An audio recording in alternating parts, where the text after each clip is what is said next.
Сәлем баршаңызға, менің арнама қош келдіңіздер. Бүгін сіздермен мак қосылған сүзбелі пирог пісіретін боламыз.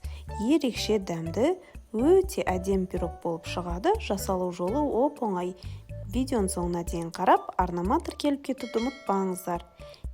Ең алдымен қамыр дайындап аламыз. Қамыр жасайтын үлкендеу ыдысқа бөлме температурасында жұмсап тұрған сары майды саламыз. Үстіне бір жұмыртқа, қантты қосамыз. Венчиктің көмегімен жақсылап тұрып араластырып аламыз. Сары май бізде пайызы жоғары, 62%-дан жоғары болған, өте сапалы сары май болған дұрыс.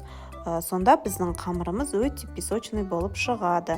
Үстіне ұнды електен өткізіп қосамыз. Бір шай қасығында қопсытқыш саламыз. Ұнмен кішкене араластырамыз. Бірінші лопатканың көмегімен араластырып аламыз. Сосын қолымызбен араластырып, жұп-жұмсақ қамыр илеп аламыз. Қамыр қолға жабыспайтын, өте жұмсақ қамыр болады. Бірден формаға жайып, жұмыс жасай беруге болады.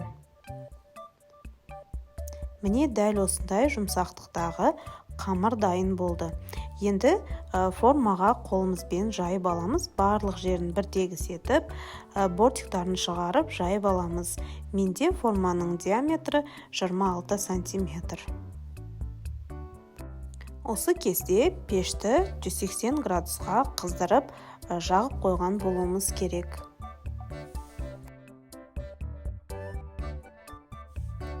Қамырды шаншқымен тесіп шығамыз.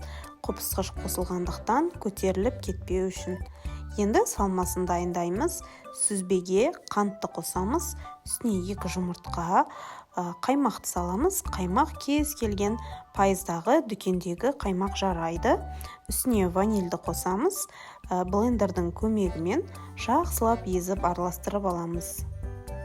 Егер де сіздерде блендер болмаса, қолмен, шаншқымен не болмаса венчикмен араластырғанға болады. Үстіне кукурузный крахмал қосамыз, макты саламыз, тағда блендермен жақсылап араластырып аламыз.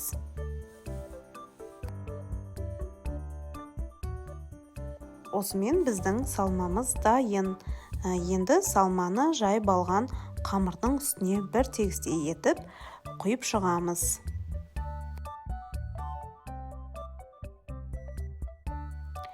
Шеттеріні, барлық жеріні бірдей етіп тегізіп шығамыз. Бортиктері көтеріліп тұрған болса, қолымызбен дәл осылай түсіріп, туырлап, әдемілеп қоямыз.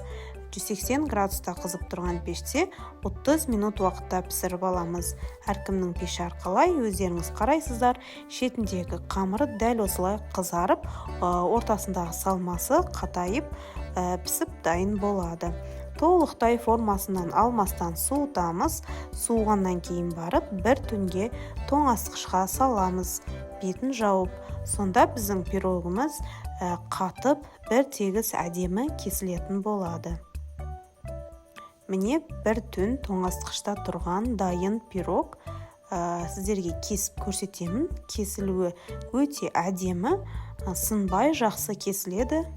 Міне іші өте әдем болып шығады, өте дәмді, ерекше дәмді болып шығады мак қосылғанда.